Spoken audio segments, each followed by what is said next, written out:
En BioBio TV, análisis y debate. Agenda propia. Último jueves del año, un momento para tomarse una pausa y hacer evaluaciones. Tal vez usted lo está haciendo en la casa, se cumplió la dieta, se cumplió el ahorro, hizo los cambios que tenía que hacer. ¿Quiénes son sus amigos que van a pasar al 2025? ¿Quiénes quedan en el camino? Pero hay temas mucho más profundos, que es el momento en que estamos viviendo como sociedad, pero también como país. ¿En qué está Chile? Aquí en Agenda Propia hemos debatido sobre desde las cárceles, salud, educación, modelo económico, de todo. Yo creo que a usted ha sido una contribución de conocer las visiones que tienen de distintos sectores de la sociedad, ideológicamente hablando, pero también quienes de buena fe quieren colaborar al debate. Y en esta edición de Agenda Propia, lo que vamos a hacer es una evaluación, a ver si usted está de acuerdo, si es que falta algo, también usted lo puede comentar a través de las redes sociales. Aquí parte Agenda Propia, donde vamos a evaluar en qué estado está el país al 2024, pero también los pronósticos para el 2025. Y para conversar sobre esto vamos de inmediato dos invitados de lujo. Uno desde el viejo continente, esperemos que el internet no nos falle durante esta transmisión. Y otro lo tenemos acá. Vamos a partir por quien está en la casa. Axel Callis, sociólogo, director tuinfluyes.com y profesor de la Universidad Central. ¿Cómo está, Axel? Hola, Néstor, ¿qué tal? Gracias por aceptar esta invitación. Y nos vamos a España porque allá está también amigo de la casa, viejo conocido por muchos de ustedes a través de BioBio la radio, Alberto Mayol, sociólogo y analista político. ¿Cómo está, Alberto? ¿Qué tal, Néstor? Un placer, Axel. Vamos a partir de inmediato porque hay mucho que conversar. Decíamos en la presentación, Alberto, Axel, sobre en cómo llega Chile a diciembre del 2024. Me gustaría partir por usted, Axel, respecto a una visión general. ¿En qué estamos? Yo creo que Chile llega sincerado, termina de que todas las cosas que la ciudadanía intuían que podían pasar, en realidad pasaban. Esencialmente me refiero a todo lo que nos ha acompañado durante todo este 2024, que es las innumerables veces que hemos estado pegados al canal del Poder Judicial, a todo lo que tiene que ver con la relación entre la política, corrupción, y siempre la ciudadanía, yo que la estoy midiendo hace muchos años, la ciudadanía siempre ha tenido una opinión muy mala de lo que es la justicia y ha tenido un alto sentido de impunidad. Y siempre las personas te decían, mira, acá no hay igualdad ante la ley, y efectivamente no había igualdad ante la ley. Entonces yo creo que este fue un año donde la máscara terminó de caerse en el ámbito de los asuntos privados y los asuntos públicos. Y yo diría que eso no es una mala noticia, porque ya sabemos que todo aquello que intuíamos que pasaba, pasaba. Se empezó a sincerar. Así es. Tenemos el caso audio, obviamente, con Hermosilla y compañía. Los municipios, lo que pasó en el tema de Manuel Monsalve. O sea, muchas cosas, que algunos más emblemáticos, otros mucho más estructurales. Alberto.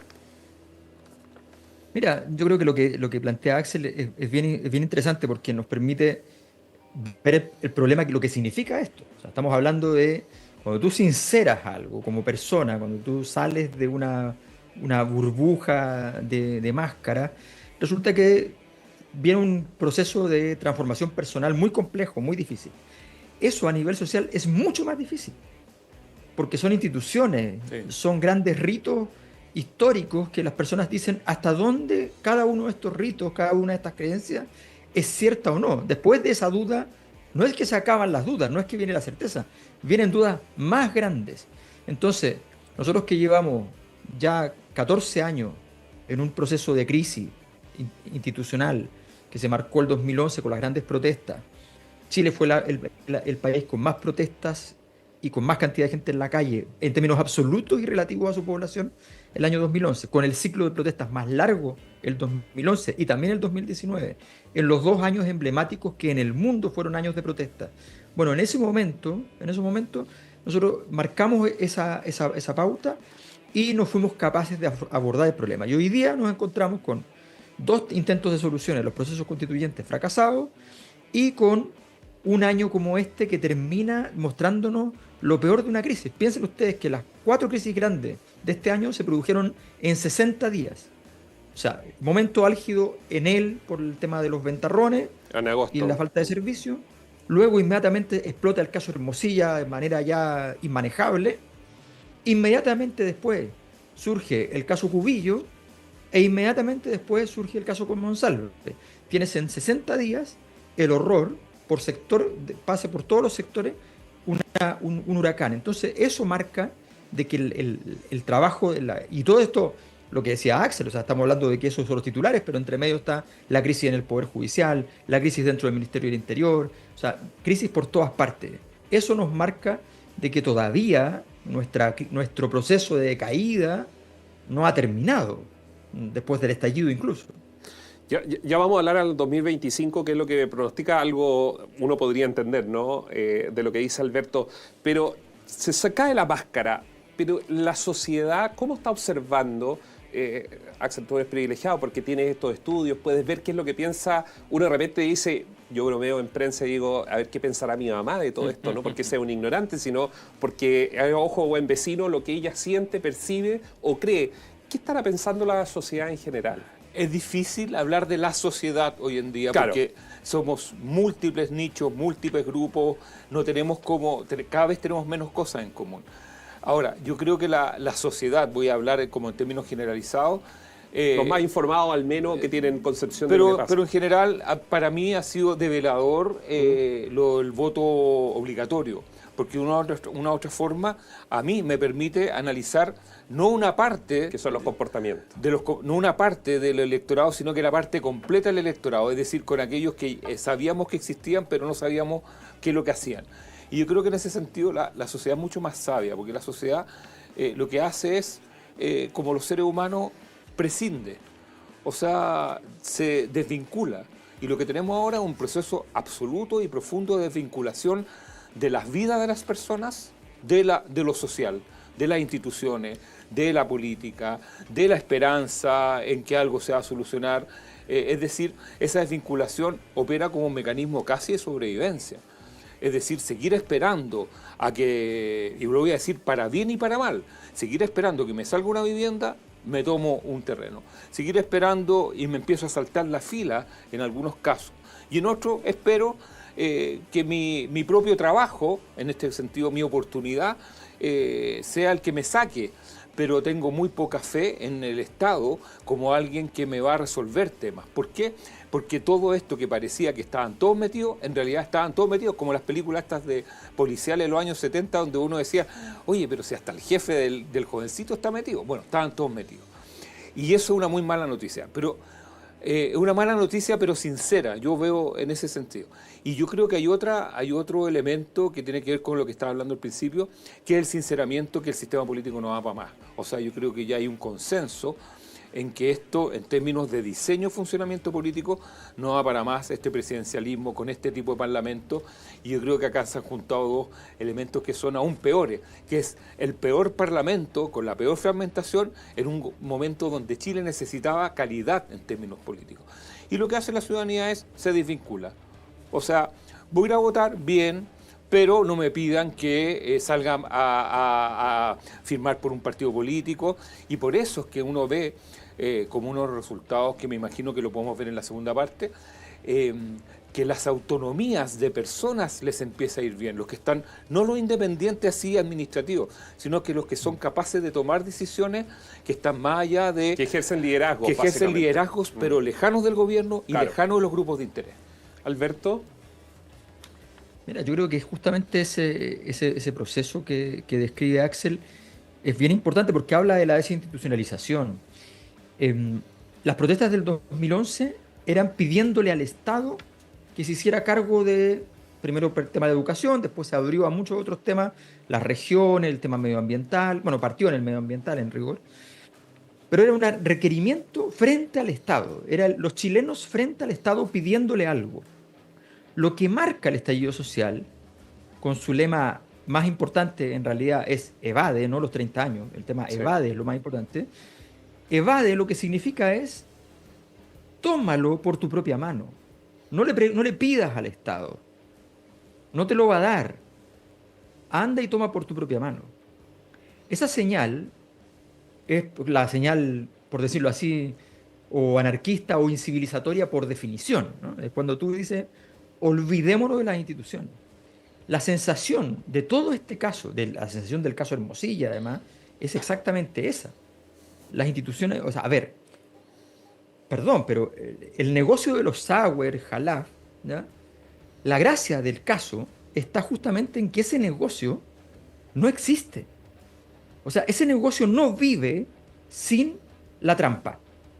Ese negocio no puede sostenerse pagando los impuestos. Ese negocio no puede sostenerse vendiendo sin falsear los números. Ese negocio no tiene inversionistas si no se cumplen todas estas condiciones. Y lo que vemos es que el señor Sauer estaba permanentemente preocupado de cómo hacía la trampa, porque ese era el negocio. Y ese negocio estaba articulado de manera política muy alto. No sabemos todavía qué tan alto, pero muy alto. Bueno, esa sospecha que los chilenos tenían, lo que dice Axel, esa sospecha, esa sensación de que hay algo huele mal en Dinamarca, ¿no? Esa sospecha es la que se ve confirmada, por decirlo así. Pero les voy a decir una cosa muy notable.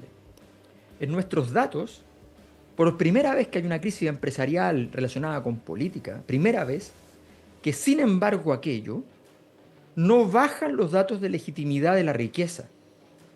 Históricamente, cuando venían los casos Penta, SQM, qué sé yo, la legitimidad de la riqueza se caía muchísimo, caía 10, 15 puntos.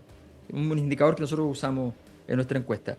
Y resulta que en este caso no solamente se mantuvo, subió en plena crisis, lo que revela no que en realidad la gente lo está apoyando, lo que está diciendo es, mire, ¿sabe qué? Sí, pero no hay alternativa. No hay alternativa, ya me tengo que acostumbrar a esto. Entonces, es una cosa bien compleja porque estamos ante una disyuntiva en la cual los chilenos tienen que pensar de si luchan contra esto o sencillamente se adaptan a esto. Alberto, y eso tendrá que ver también, y Axel, con este ciclo de 16 años que evidentemente marcan entre Piñera y Bachelet, que al final era un poco lo mismo.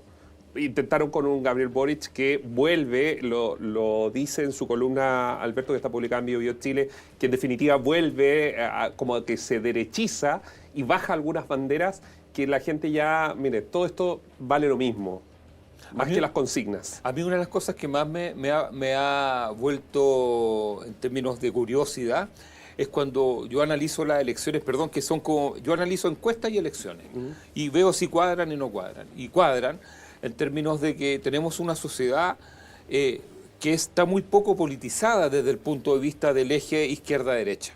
Yo diría que no es más allá del 30-40%. Y ese eje es homólogo al eje oficialismo-oposición. O sea, tenemos un 60, un 70% de personas que están relacionándose entre ellos con la política y con los asuntos públicos de una forma completamente distinta a los ejes que nosotros entendemos. Por ejemplo, el eje regional, los de aquí y los de afuera, cosas que tienen que ver con yo lo conozco, no lo conozco, viene llegando o no viene llegando, ha hecho o no ha hecho, cosas de ese estilo, de una u otra forma le permiten entender que lo que venga hacia adelante va a ser algo completamente distinto en términos de respuestas sociales. Y ahí no necesariamente puede ser un estallido violento, pero pueden ser expresiones de dejar de pagar los dividendos. O sea, puede haber expresiones distintas, porque cuando el sistema pierde una legitimidad, es como el Transantiago. El Transantiago, la mayoría de las... Que es el problema real de base que tiene. Es como es el símbolo de la anomia más grande que estamos viendo ahora. En Santiago, por lo menos en regiones, son otro tipo de conducta. Cuando el valor de la sanción social pierde completamente su efectividad, las respuestas pueden ser diversas. Entonces, no es esto como lo que estábamos acostumbrados a, no, vota nulo, no le gusta, o va a salir a la calle, que son las respuestas que tiene, o va a haber un estallido. Yo por lo menos no veo, porque estoy mirando al frente personas que no perciben ninguna legitimidad en lo público. Y eso para mí es lo más grave de todo. Alberto, ¿hay algo de eso? Sí, por supuesto. Yo creo que hay que entender que el estallido es una de las formas en que se manifiesta, es un síntoma más de una forma de manifestación de muchas alternativas. Para que nos entendamos, Javier Milei en Argentina fue el estallido en Chile. Fue la forma en que la sociedad argentina reaccionó. En Argentina no podía hacer la protesta porque la protesta la usaban los gobiernos de izquierda a su favor. Por lo tanto, no tenía ningún sentido ir a la izquierda a través de una protesta. El estallido fue en Argentina Javier Milei. Las sociedades reaccionan, yo siempre digo, la sociedad cuando tiene mucho magma encuentra su volcán. Pero encuentra un volcán específico, pero eso no significa que ese sea el tema. Entonces uno se confunde porque dice, no, es que eso tiene que ver entonces con el transporte. No, no tiene nada que ver con el transporte.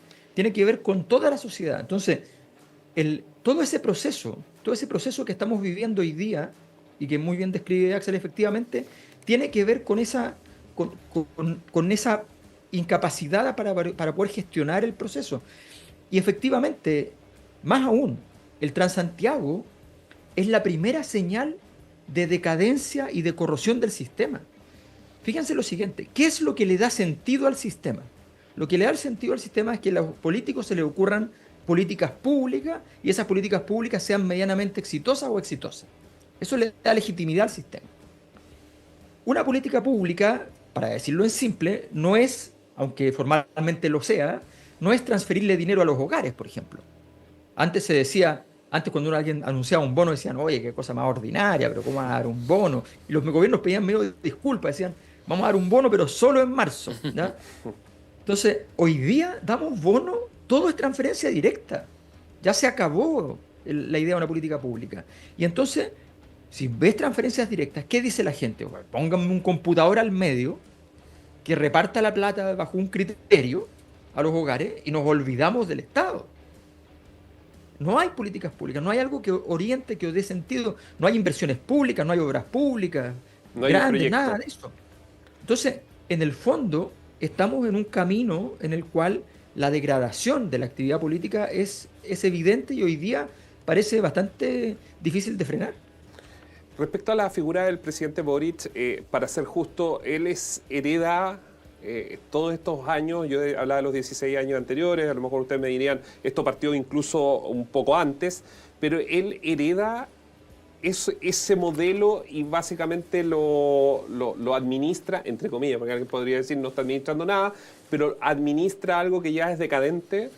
Sí, absolutamente, es un sistema político decadente y por eso es que tuvimos dos procesos constitucionales que lo cambiaban todo, o sea, y lo cambiaban todo radicalmente. Pero Axel, ¿el presidente tenía espacio para cambiar?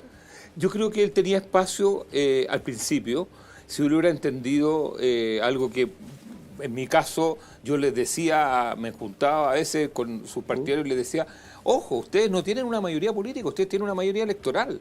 En los 4.600.000 votos de la segunda vuelta son una mayoría completamente fantasiosa. Con eso no se puede gobernar. Ustedes tienen que dar pasos para construir una mayoría política, metiendo a la ADC antes que se rompiera en 1000 pedazos. Tienen que entender. Hubo poca estrategia, básicamente. No hubo ninguna estrategia. Y partieron con mucha energía y yo diría que el símbolo eso se llama Isquiasiches. Isquiasiches es el símbolo de la borrachera de los 4,6 millones. Y de ahí en adelante, el otro gran problema fue indexarse al resultado del plebiscito del 4 de 2022. septiembre. O sea, esos dos errores de una u otra forma reflejaban el que no estaban entendiendo la situación. Y ojo, y tú me podrías decir, bueno, pero tú lo estás diciendo con el diario El Lunes. No, yo se los dije, yo no participaba se los dije en enero. O sea, yo en enero tuiteaba, escribí columnas y hablé en distintos medios sobre el error de confundir esa mayoría electoral con una mayoría política que te permitiera una gobernabilidad y una agenda legislativa. Con un Congreso que en enero ya sabía que no... Entonces, hay un error de origen. Ahora, lo que ha mejorado, obviamente, es que al principio ellos menospreciaban, entre comillas, lo que es la gestión pública, que es algo que la derecha y la concertación y la nueva mayoría lo entendían como algo, que gestionar el Estado no es algo automático, sino que es algo en el cual la ciudadanía cuenta con que el Estado funciona en algunas cosas. Y eso lo aprendieron seguramente ya sea el segundo o tercer año. Por lo tanto, heredan un sistema político que está completamente caduco. Alberto, Sí. si uno busca declaraciones del presidente Boric y Isquiasiches que mencionaba Axel, está claro que ellos tenían un diagnóstico, porque están ahí sus declaraciones, pero llama la atención lo que dice Axel, que llegan al poder y en esta llamada borrachera durante muchos meses o prácticamente todo el primer año. A ver, lo que pasa es que el primer año es el año fundamental de cualquier gobierno, sobre todo Así un gobierno de 4 años. Y fue un año muy malo, muy malo. Primero porque todas las señales estaban sobre la mesa, lo que dice Axel es completamente cierto. Primero porque ya tenías el ejemplo de la Convención Constitucional y si no te enteraste en febrero, que ya había fracasado, porque en febrero ya había fracasado la convención, si no te enteraste en febrero, te podrías haber enterado en abril. Pero si te enteraste en septiembre, es que estabas completamente fuera de la realidad. Todos los indicadores, todas las encuestas, todas, sin excepción, te estaban diciendo lo que iba a ocurrir. Todo experto constitucional te iba a decir cuáles fueron los errores que se cometieron en todo el proceso de redacción de la Constitución y por qué ese texto tenía problemas políticos y constitucionales al mismo tiempo. ¿Ya? Probablemente Axel y muchas personas del ambiente en que nosotros nos movemos, seguramente hablamos muchas veces con convencionales, con gente, autoridades de la convención, y les hicimos ver muchos puntos de esto. Y me acuerdo una autoridad de la convención que me dijo, bueno, pero estás haciendo la crítica que hace mi mamá, me dijo. Le digo, tu mamá tiene razón, ¿de qué estás hablando? Así es. Estás fuera de la realidad, fuera de la realidad. Entonces, esa problemática se transmite, es muy grave, porque transmite una escena que se termina por prolongar en el tiempo con esta cosa casi procrastinadora de la decisión de aumentar a un segundo proceso constituyente que no tenías dominio sobre él, no tenías forma de mantenerlo en dominio. Podrías haberlo hecho a través de simplemente decir, oye, vamos a hacer una comisión técnica y después viene la aprobación, pero una comisión técnica. De hecho, de la comisión técnica lo que salió era algo que habría sido aprobable, ¿ya? Pero se tomó una decisión que terminó haciendo fracasar un segundo proyecto constitucional, no tal pie, ¿eh? Más del 90% de los países que han hecho referéndum para aprobar un proceso constituyente con una asamblea o cualquier tipo de convención o consejo constitucional que la redactó, más del 90% ha aprobado. Chile rechazó dos en 2 años. Entonces, una de izquierda y otra de derecha. Estaban dando las señales dibujadas y no se logró. Entonces, el gobierno ha cometido muchas torpezas de este orden, armó una mala coalición, una coalición sin estructura adecuada, sin mecanismos que permitieran mantener un cierto orden, tuvo un proyecto titubeante todo el tiempo, que no sabíamos hacia dónde iba a ir, hacia dónde iba a salir, sin proyectos en áreas emblemáticas, sin capacidad, ahora luchando por ciertos proyectos que cuesta entender cuál es el objetivo último del gobierno. Entonces, muy desordenado, muy incomprensible, con contradicciones muy internas difícil muy evidentes. de leer. Yo creo que esa es la clave. Y termino diciendo una cosa que es muy simple, ¿eh? El presidente Boric se tranquiliza con su 30% de aprobación. Pero cuando uno le pone nota al presidente Boric y le pone nota a los presidentes de Chile desde el año 60 hasta la fecha, cuando uno les pone nota, el presidente Boric sale último o penúltimo. Le gana Pinochet, que fue un dictador, le gana Piñera en sus 2 gobiernos, en el gobierno que le va mal, que saca un rojo, igual le gana a Boric, en otro saca una nota mucho mejor, y resulta que comparte el último lugar, o a veces penúltimo, según sea el caso, con Salvador Allende. Entonces, realmente pensar que ese 30% es una gran base electoral tampoco es algo tan... Puede ser un error. Yo eso les iba a preguntar, ¿quién es el 30%, Axel? Y le pregunto a los dos, porque finalmente cuando uno entra al Palacio de la Moneda, voy a cometer una infidencia, igual hay una suerte de tranquilidad de decir lo que dice Alberto, o sea, a ver, no todo está perdido, los números siguen siendo, entre comillas, positivos hacia la imagen del presidente, pero ¿quién está detrás de ese 30%? ¿Quiénes son? A ver, el 30% ha ido cambiando un poquito estos últimos años. Antes eran los jóvenes de clase media, media alta, esencialmente más mujeres que hombres, de 18 a 35 años. Después viene una zona muy mala para el gobierno, que es la de 35 a 55. Yo diría que el gran problema no es el 30% de apoyo al gobierno, el gran problema es el 55% que está en contra del gobierno, que es tan compacto y duro como el 30%. Eso es un fenómeno nuevo. Desde que yo estoy metido en temas de gobierno y opinión pública, Eso nunca había ocurrido, que se consolidaran dos grupos. Antes se movía más fluidamente. Claro. De hecho, Sebastián Piñera tuvo un 6%, después terminó con un 30%. En la época de los mineros, Sebastián Piñera llegó a estar en un 60%, después bajó un 20%, después subió. O sea, se movía la opinión pública, porque es opinión pública y no un partido político. Se movía, claro. Michelle Bachelet en la época del Transantiago llegó a un 16%, a un 14% y después terminó con un 70%. Es decir, había fluidez en la opinión pública. Hoy en día tenemos un sector duro de jóvenes, que ahora hay un poquito más de gente mayor, en los últimos tiempos, seguramente fruto de esta disputa por el tema de las pensiones, pero no se mueve de ese 30%. Y luego tenemos, y yo diría que es la peor noticia que puede tener esta administración y con la cual va a terminar, que es dentro de este 50-55% de gente que no le gusta al gobierno, lo desaprueba, están las poblaciones más pobres de Chile. Y eso es una mala noticia para alguien que se dice de izquierda o alguien que se dice centroizquierda, que el sujeto de tu esfuerzo teórico y político sea cambiarle la vida a los pobres, perdón que lo ponga de esa forma, sí, claro, y ellos no te quieran, yo creo que es un fracaso bastante fuerte. Un portazo. ¿Alberto? Sí, es que ese es un tema brutal, es como... es el mismo fenómeno que pasó con la convención, digamos, defendiendo fundamentalmente los derechos de quienes viven en la Araucanía, los más postergados de la Araucanía, y que finalmente sea la región donde menos te votan, ¿no?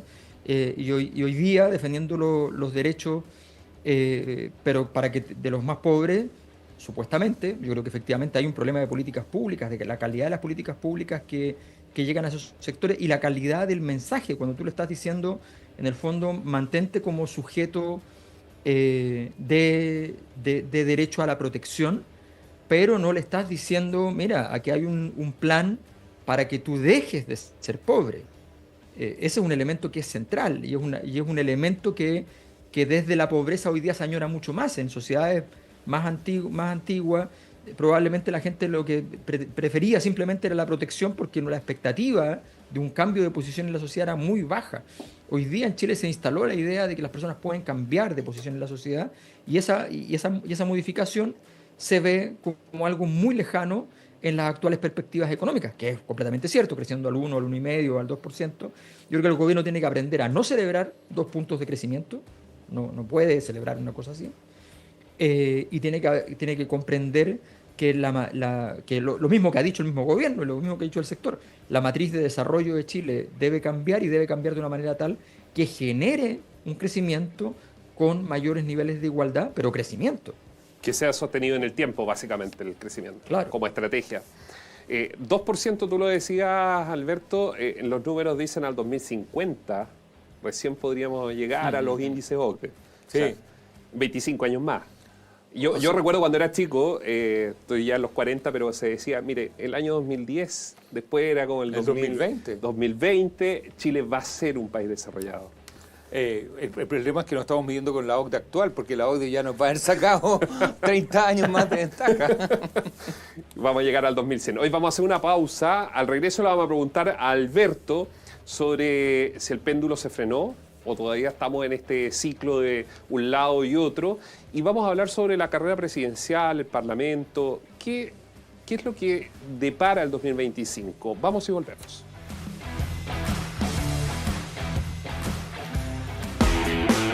Ya regresamos. Agenda propia por BioBio TV.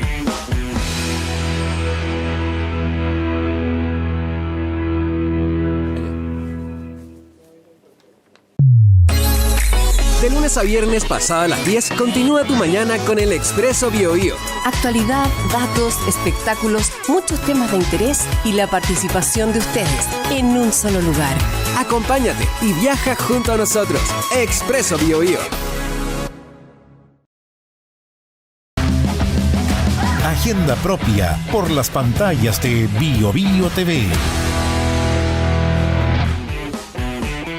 Yo no sé cuál será la cábala para los candidatos para darse el abrazo de Año Nuevo. Me refiero a los candidatos a la presidencia o quienes sueñan con llegar al Parlamento. Pero algo deben tener para esperar esta noche de Año Nuevo de cara al 2025. Y lo digo porque efectivamente va a ser un año electoral. Vamos a tener mucha carrera presidencial, mucha carrera al Parlamento. Y digo mucha carrera porque todo puede pasar. Ya lo vivimos el año 2012, recuerdo cuando sale Andrés Alaman con Lawrence Goldburn y termina en abril del 2013 cayendo Lawrence Goldburn, luego llega Pablo Longueira de esa primaria, lo recuerda, y termina siendo Evelyn Matei. Entonces, la verdad, todo puede ser en rumbo a la presidencia de la República. Con Michelle Bachelet estaba más o menos claro el 2017, pero volvemos a reeditarlo con Gabriel Boric. Nadie creía en marzo que Gabriel Boric, que no podía ni juntar las firmas para hacer o inscribir una candidatura presidencial, termina siendo el presidente de la República. Por eso le vamos a preguntar a Alberto y Axel de inmediato, ¿qué debería ocurrir? ¿Podría ser un año de sorpresas, Axel, sobre quién llega a la papeleta? ¿O más o menos esto debería estar establecido? Pensando en el 55-30 que tú recién mencionabas. No, yo primero creo que van a haber sorpresas, no tengo ni una duda. Y también tengo claro que lo primero que hay que echar al tarro a la basura es el 55-30, porque eso es una referencia gubernamental. Y lo que yo he aprendido mirando la elección desde el 2000, todo el voto obligatorio, mirando las mesas, mirando las distintas tendencias, es que ese 55-30 en una segunda vuelta se suelta absolutamente. No tiene ni Dios ni ley. Y puede saltar, va a depender el candidato de lo que habla, lo que promete. Saltar para cualquier parte. Y ahí la elección está totalmente abierta. La segunda vuelta. Y por lo tanto, la pregunta que hay que hacerse es quién va a quedar más cerca de esa segunda vuelta con voto obligatorio, porque ya lo que aprendimos es que las segundas vueltas de gobernadores, y perdón por el dato técnico, pero el nulo bajó mucho. ¿Qué quiere decir eso? Que los sectores populares marcaron preferencia. Y cuando los sectores populares marcan preferencia, lo hacen en base a dos pulsiones, una contradicción, que es orden y clase. Los clásicos y lo nuevo. Claro. Y así es como votaron en la segunda vuelta. O sea, votaron por aquellos candidatos que les daba una relación de ser lo más parecidos a lo que es la región, lo que ellos constituyen, pero buscando una mezcla entre hacer, ordenar y que tuviera cierto sentido de lo que ellos son. Esos son los sectores populares y que ahí la izquierda recuperó votación en la segunda vuelta a gobernadores. Por lo tanto, la pregunta es no hacia dónde va. Si tú me preguntas hoy en día, Chile está para que gane alguien de derecha, pero así el año 2009 Chile estaba para que ganara alguien de izquierda y ganó Sebastián Piñera, y el año 2017, un año antes del estallido, Chile estaba para que ganara alguien de izquierda, pero ganó Sebastián Piñera. ¿Por qué? Porque las presidenciales no las gana el que tiene más votos, las gana el que sabe resolver de mejor manera el trayecto hacia el 50%. Y eso no tiene que ver con el fondo electoral, tiene que ver con cómo tú vas procesando los distintos, la estrategia, el personaje, las distintas estrategias, el tono. Todo. Y ahí es cuando se va a ver quién es el maestro o la maestra para llegar a ese 50%. Alberto, ¿el péndulo debería frenarse? A ver, mira, yo creo que no desde el punto de vista de la disrupción. El punto de fondo es que tenemos una cosa muy inusual en la derecha actual, que tiene todas las posibilidades para la próxima elección, y es que es una derecha que tiende a la disrupción, como nunca antes. Los sectores conservadores no son disruptivos, ¿ya? Pero esta es una derecha disruptiva que de repente le baja la cosa de que el candidato que tiene más fuerza, mejor no, porque en realidad no me parece mejor este otro, que es muy de izquierda eso, es muy de izquierda, no es de derecha, pero lo hacen, ¿ya? Y es muy llamativo ese fenómeno. Ya les pasó con un Lavín, que probablemente en segunda vuelta la anterior la ganaba, ¿ya? Porque la gente iba, ya voy a explicar por qué, ¿ya? Y resulta que decidieron cambiar, hasta que finalmente llegó a la final alguien de extrema derecha que por tanto perdía frente a alguien de izquierda más flexible como Gabriel Boric. Fíjate lo siguiente, nosotros hemos hecho todo un análisis y tenemos claro lo siguiente, hay un 18% más o menos que es gente de derecha, que va a votar a la derecha sí o sí. Que vota a la derecha sí o sí, y que evalúa a la derecha bien sí o sí. Hay otra gente que normalmente vota por la derecha, pero que le cae bien la concertación, que es un 11%, que valora la concertación, o al menos el lado derecho de la concertación, por decirlo así. Hay otro grupo que es gente que valora mucho la concertación, propiamente tal, es un 10%. Hay una izquierda que es izquierda también, que solamente valora la izquierda, un 22% más que la derecha, 22%, 22,5% tengo. Y hay otro grupo que es la gente de la izquierda que sí también le gustaba la concertación. 11%, lo mismo que en el caso de la derecha. O sea, hay un 11% de derecha concertacionista, un 11% de izquierda concertacionista y un 10% de concertacionista. Pero hay un 25% de gente que cuando tú la analizas, opinan exactamente lo mismo que la gente de la concertación, pero están en contra, no solo de la concertación, de todos. Los odian a todos. Son personas que odian la corrupción, que se decepcionaron enormemente, están indignados institucionalmente, pero no saben cómo resolverlo porque son institucionalistas. ¿Y a quién van a apoyar para ser institucionalistas? A estas instituciones no, dicen. Y no saben cómo resolver su problema existencial. Esas personas las hemos estado siguiendo y van migrando de votación en votación, haciendo ganar, porque son el 25%. Partido de la gente entre medio, ¿no? O sea, no del partido, sino quienes votaron por candidatos, por ejemplo, ¿podría ser? Son gente que en su momento participó activamente desde el punto de vista de las votaciones en el mundo. No es gente de partido en absoluto. No, por eso. Es gente independiente. Pero que pueden tener una sensibilidad y decir, mire, Parisi, después pasa otro candidato, puede ser alguien de centro izquierda. Y probablemente nunca estuvieron con Parisi. Probablemente nunca. Porque era muy poco institucional para ellos, son gente mucho más parca. Es gente, mira lo que voy a decir. A ver. Hay mucha de esa gente que votó por Boric y que inmediatamente después votó por el Partido Republicano para el Consejo Constitucional, buscando una respuesta. Y después votaron en contra, rechazaron el proyecto republicano. Son gente que ha estado votando por todo lo que le ha parecido y que no ha podido votar antes, buscando una solución y no la encuentra. Son personas que de alguna manera defienden el estallido, pero no sus consecuencias, ni la violencia, sino que defienden, dicen, es que la sí, base hay que refundarlo de las pancartas. todo. Claro, entonces es ese grupo está sin Dios ni ley, no sabe dónde ir. Y ese grupo representa probablemente el espíritu del momento histórico de Chile. Cómo construir instituciones sin tener que hacer funcionar las actuales instituciones porque no quieres hacerlas funcionar. Entonces es muy complejo y ese es el gran desafío de un sistema político. En mi opinión, efectivamente es una elección que está bastante avanzada para la derecha, en términos de estructura de valores, en términos de todo el escenario, se ve muy claro y de hecho Evelyn Matei lleva estable en mi encuesta un año y medio estable ganando tranquila todo el tiempo. Cada vez que me han dicho que no, que subió no sé quién y que la impugne, no, nunca, tranquila.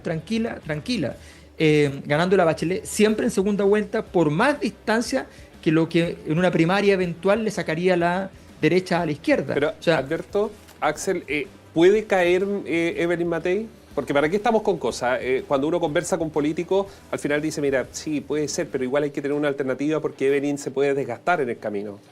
Hay un electorado, yo concuerdo que me acuerdo que yo escribí algo que tiene que ver con un electorado que busca, un electorado errante que buscaba en el estallido social lo social del estallido, perdón que hable así como al revés.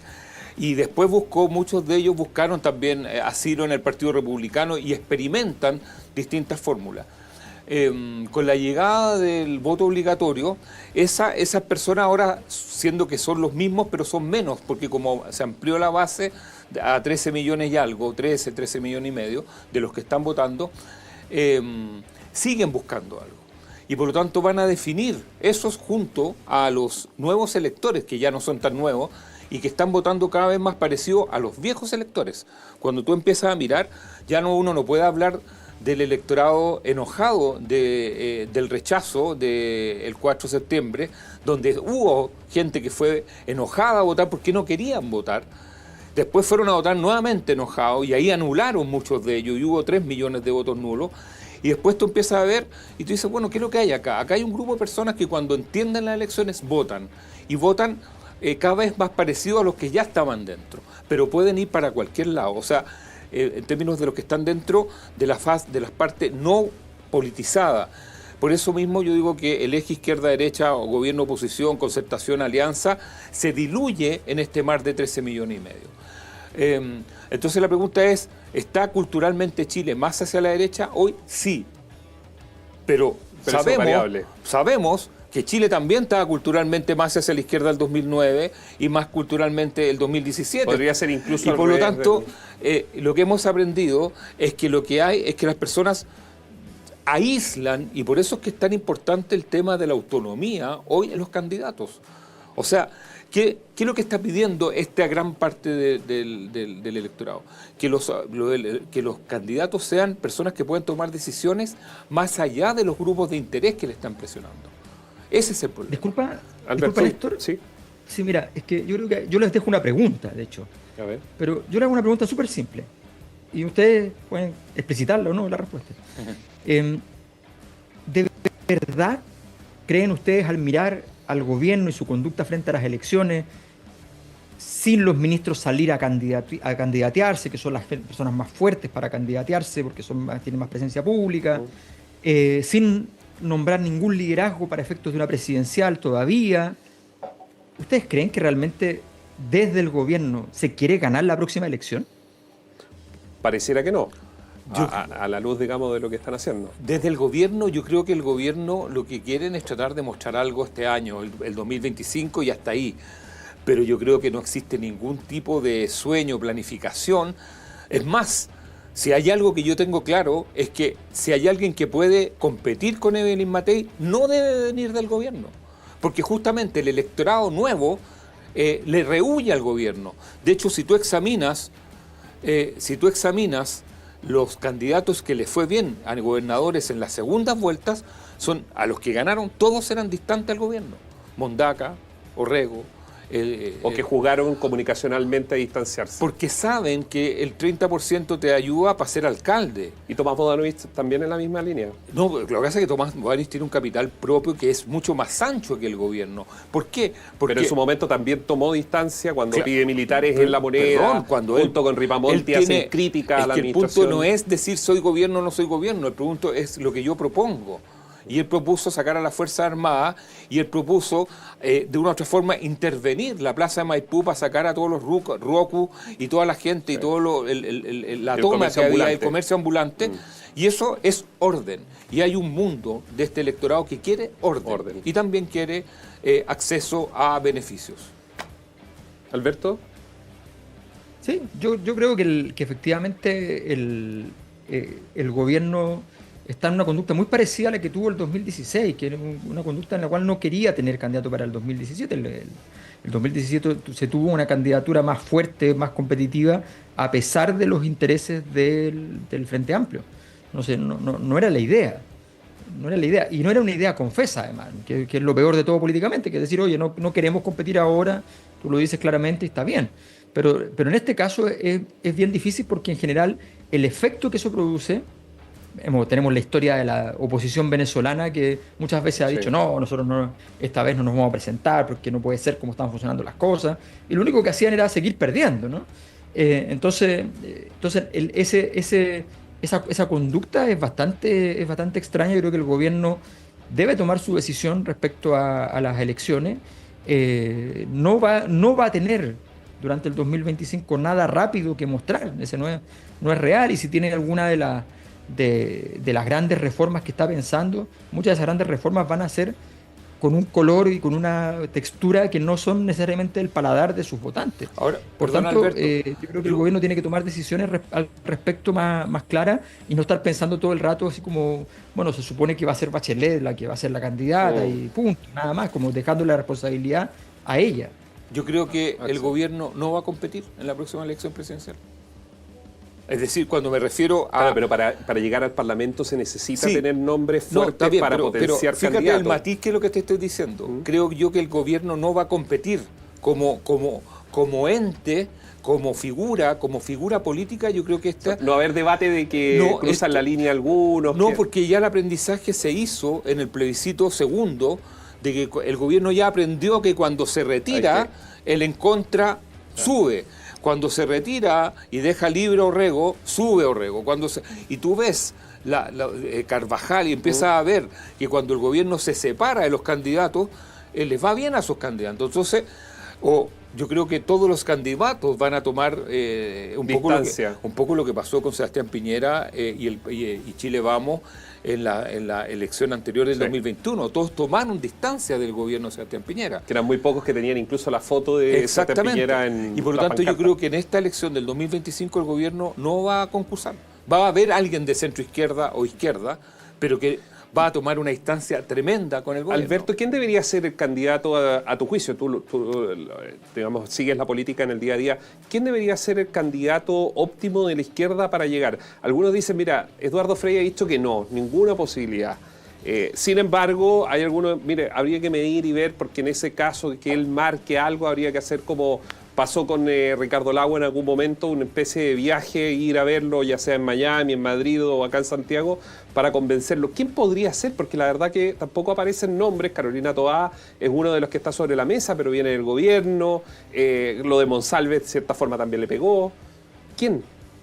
No, el golpe que le dio el caso Monsalve a Toá es brutal. Yo lo medí y no lo podía creer. O sea, estamos hablando de que el 75% de la gente, cuando da 3 nombres que deben salir del gabinete, da a Carolina Toá, el 75%. Es una cosa brutal y no tiene recuperación temprana eso. Carolina Toá yo la daría por descartada desde el punto de vista de la presidencial, y la vida es así, nada más. Yo creo que el nombre de Michelle Bachelet es un nombre bastante errático. No creo que tenga mucho sentido para ella ni para el proceso. Creo que en todos los escenarios que yo la he medido, ella en una segunda vuelta pierde, defiende posición en primera vuelta bien, pero en segunda vuelta pierde, y a ella no le sirve eso. O sea, una persona que fue 2 veces presidenta, que está candidata a Naciones Unidas, y como ganó Trump probablemente no va a hacerlo, pero tenía muy avanzado ese tema. Y la verdad es que no se ve por ese lado. ¿No hay un nombre que pueda aparecer como conejo del sombrero de repente, Alberto? Perdona, no te escuché bien. Un nombre que pueda aparecer dentro de la izquierda como si se sacara un conejo de un sombrero. O sea, sería el nombre de Tomás Bodanovich, el único nombre. Pero ¿sabes lo que pasa? Es que el Frente Amplio tiene una historia muy clara al respecto. No les gustan los que aparecen por su cuenta. No les gustan los liderazgos que crecen por su cuenta. Entonces, el nombre de Tomás Bodanovich, yo no tengo claro que como el grupo privilegiado dentro del Frente Amplio le guste la idea de que llegue y se sume yo sumo en el Frente Amplio, en todo caso, el nombre de Camila Vallejo. Camila Vallejo es PCFA, digamos, ¿no? Entonces, en esos nombres, en Gabriel Boric, Giorgio Jackson y Camila Vallejo, se juega gran parte de esa historia, y allí no está Tomás Bodanovich. Entonces la pregunta es si lo van a sumar a ese grupo, y en ese caso podría hacerlo. Si no, tendría que ser una especie de impugnador interno, cosa que es muy, muy compleja para él y para su futuro. Entonces es una decisión compleja, pero es el único que tiene hoy día muy buenos puntajes que podría hacer. Que son nombres conocidos, porque también eso es lo otro. Sí, que la gente lo reconozca, sepa quién es y que lo pueda seguir. O sea, lo más importante es que tiene que tener un capital de al menos un 50-55% de conocimiento, que no es poco. No es poco. Pero tampoco puede ser alguien que la gente diga, voy a ir a googlear para saber quién es, qué es lo que ha hecho. Yo creo que los nombres son 2, porque Bachelet, ella misma, ha dicho sobre todo esta última semana, que no va a ir a candidata. Ella ha estado muy complicada. Lo que nosotros hemos sabido, al menos acá en la radio, es que ella, sus entornos donde ha tenido diálogo, ha mencionado que ella no se siente incluso cómoda con las preguntas, que se la han hecho, por cierto, tanto cercanos u otros, y ella, la verdad, no está cómoda y no quiere ser candidata. No quiere claro, lo que pasa es que no quiere procesión. ¿Cómo? No quiere procesión. No, pero es que aparte, ¿quién puede hacer una procesión ante ella? O sea, no tiene feligreses, porque los feligreses están diseminados. ¿Y Claudio Rego? Yo creo que Claudio Rego acá hay que ver 2 cosas. Uno, y que yo creo que Claudio Rego y Bodanovich lo cumplen, rechazos bajos. Cuando tú no tienes un candidato que sea muy power, que tenga un nivel de... Tienes que fijarte en 2 cosas. Uno, el techo del nivel de conocimiento y el rechazo. Lo ideal es tener un nivel de conocimiento que no sea tan arriba, para que la gente que te conozca te adhiera, como Tomás Bodanovich, o un techo alto de conocimiento como Claudio Rego, 80-85%, pero un bajo rechazo. Y eso yo creo que son atributos que, sumados a la autonomía, que son independientes y que son personas que tienen para mostrar, porque, ojo, a este mundo nuevo del voto obligatorio, al ex obligado, le interesa saber qué es lo que han hecho las personas. O sea, no van a poner cheques en blanco por proyectos de personas que no hayan por lo menos hecho una vereda. Chile, Alberto, Axel, se los pregunto, nos van quedando 6, 7 minutos. ¿Podría llegar un Bukele, podría llegar un Milei, podríamos tener, por ejemplo, la figura de Johannes Kaiser, que justamente preparando este programa, en los últimos 15 días ha venido como hacia arriba, mucho a través de redes sociales, comentarios, incluso los medios más tradicionales ya lo están llamando a su plató a conversar, algo que hace un mes atrás no ocurría. No estoy diciendo que sea potencialmente un candidato, pero lo pongo a él. Podría ser otro, pero Johannes Kaiser. ¿Creen que puede pasar algo? O sea, yo particularmente a ver, yo no descarto a Johannes Kaiser no por lo que él representa, sino lo que él es con respecto a lo que él representa. Yo creo que hay mejores versiones de lo que puede ser esa posición. Ahora, lo que uno ve dentro del electorado es que yo diría que hay un hartazgo. Estos años 21, 22 y 23 fueron demasiada energía y mala onda, si se puede decir. ¿Y Kaiser lo podría representar eso? Como que no lo sé. Aburrir, digamos, desde el punto de vista de su... Claro, y yo creo que hoy lo que quiere la gente, más que moderación, quiere entendimiento. Y eso sale en todos los estudios. Claudio Rego. Quiere que las personas, y esto es muy importante, no es que quiera a alguien que sea como tibio, no. Quiere alguien que se pueda entender con otros. Que pueda debatir, pero no pelear. Pero claro, que pueda debatir, pero no pegar. Claro. O sea, en eso está, porque nosotros venimos saliendo, a diferencia de Argentina, de 3 años de mucha hostilidad de las élites. Hostilidad, ni siquiera polarización, hostilidad. Y eso, de una u otra forma, a la gente terminó por cansarla. Está cansando. La gente que quiere es que la dejen tranquila, poder hacer sus cosas y que ojalá que alguien administre el país lo mejor posible. Alberto. Sí, mira, yo creo que lo del caso de Johannes Kaiser, que ha subido mucho efectivamente, tiene que ver fundamentalmente con que le sigue quitando mucho voto a Kast y que en esa frontera donde la derecha se debate entre si votar ultraderecha o derecha tradicional, más bien él ha logrado encontrar ahí un nicho de votación, pero eso no significa que esté creando nada, está ganando un mercado, por decirlo así, lo hace muy bien, creo que es una buena combinación para efectos chilenos de un poco de Milei, un poco de Trump, ¿ya? No sé si tanto de Bukele. Yo le tengo bastante respeto a Bukele desde el punto de vista del diseño político. Es un diseño político muy cuidado, contrario a lo que se piensa. Esto no es solamente, qué sé yo, armamentismo. No fue un accidente llegar a la presidencia. Lo que él ha logrado es una cosa muy sorprendente y la forma, el diseño, cuando uno ve los detalles, la ingeniería de detalles, yo he escrito alguna columna aquí en Vivo al respecto, que lo pueden revisar para ver los detalles, es realmente impresionante. Creo que un liderazgo de ese tono, de esa profundidad de acción, es algo que podría funcionar en Chile, pero los Bukele que han aparecido en Chile son unos tipos que llaman básicamente Son ukelele, dijo una señora hace unos días en un móvil de televisión. Es que también el pueblo salvadoreño es muy distinto al chileno. Son culturas totalmente distintas. Porque uno hay mucha gente que dice, yo quiero un Bukele. Pero lo que quiere de Bukele es el encierro de las personas que están, los delincuentes, de los que están tomando la calle. Sí. Les tengo que preguntar, nos quedan 2 minutos. En nivel parlamentario, ¿ustedes creen que debería seguir este ciclo o debería haber un cambio? Porque aparentemente la gente no, en la opinión pública sí, odian a los diputados, pero terminan votando por estos nombres conocidos, la señorita que andaba escalando departamentos, que le gustaba bailar por aquí y por allá, y terminan igual eligiéndolos. Entonces, ¿qué creen ustedes que podría ocurrir este año? O sea, un poco parecido a lo que lo que sucedió con la elección de concejales, puede parecerse un poco más, o sea, que le hay bien a la derecha, porque este mundo desinformado es popular.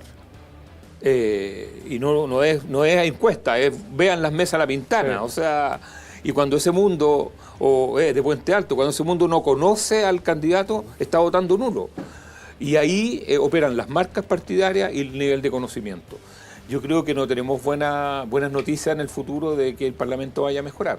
O sea, vamos a tener 25 partidos, vamos a tener bancadas que van a durar 1 mes, 2 meses. Y se van a desarmar completamente. Y que se van a desarmar ya, yo creo que a principio... Y no hay interlocutores para los gobiernos que sean válidos. Y sea quien sea que gane esta elección, no va a poder gobernar. Va a ser muy difícil. Sí. ¿Alberto? Sí, cuando la política no es protagonista del día a día, cuando Este es un medio en ese sentido excéntrico que dedica mucho tiempo a los temas políticos y lo ve mucha gente, pero no hay otros medios habitualmente en casi todo el país que dediquen un tiempo grande a la actividad política. Y ese desconocimiento genera que efectivamente cuando tú llegas a votar, a los que conoces son los que aparecen en la tele, son los que tienen cierto bagaje, pero no político, y resulta que entonces al final lo que termina por pasar es que van ganando esos nombres. No hay ninguna razón para que eso cambie. Sin una profundización del espacio público, sin una profundización de la educación. Yo creo que aquí hay mucho que hacer. Además que, ojo con esto, cuando uno habla de malestar social no habla de que la gente está enojada solamente. Esa es la consecuencia última, pero hay mucho en el camino. Básicamente lo que significa es que se deja de entender para qué existen las instituciones. Y cuando no se entiende para qué existen las instituciones, tú tampoco vas a elegir a la persona más adecuada, porque vas a elegir al que te parezca que está gritando más y punto. Y esa dinámica termina mal. Sí. ¿Qué se puede decir? Sin resultados la gente no cree. Y el Parlamento lleva 10 años sin, aparte la PGU, aparte una cosita por acá y otra por allá, pero es una institución. Las pensiones probablemente. Es una institución que no genera bienes. Ese es el problema. Axel, Alberto, muchas gracias por acompañarnos en el último programa del año 2024. Chao. Muchas gracias. Y ahí está, aquí nos despedimos, está en España. Las columnas de Alberto están en biobiochile.cl. Hay columnas que tienen más de 100.000 visitas. A usted le puede servir también una opinión. Axel también escribe, lo puede buscar en Twitter. Es interesante escuchar opiniones honestas intelectualmente, porque creo que algo de eso nos falta también a nosotros como sociedad. Gracias por su compañía durante el 2024. Como equipo le mandamos un abrazo enorme y usted queda en compañía del Informador.